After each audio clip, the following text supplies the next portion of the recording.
¿Qué tal, amigos? Remolques 1 les presenta remolque con capacidad de carga de 6 toneladas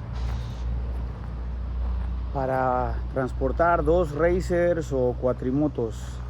Este remolque tiene unas dimensiones de área de carga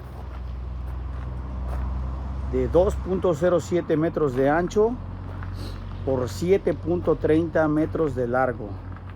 7 pies de ancho por 24 pies de largo.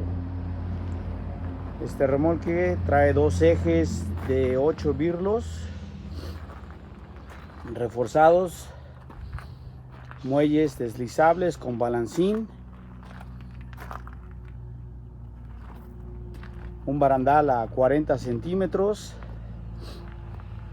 portallantas para llanta auxiliar y llanta auxiliar. En la parte de atrás tenemos 2 rampas que tienen la función de tapa y también para subir los vehículos, y también contamos con gavetas portarrampas por si se quieren guardar aquí, para que ahí no se ensucien y no se la roben. Este remolque cuenta con luces tipo LEDs bastante intensas, barandal reforzado con solera,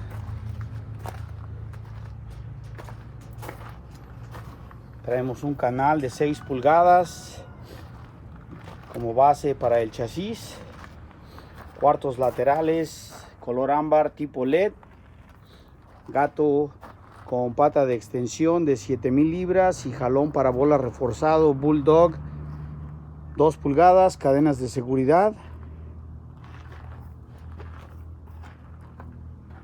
Remolques 1 les presenta remolque con capacidad de carga de 6 toneladas, 7.30 metros de largo. Gracias por su atención. Saludos.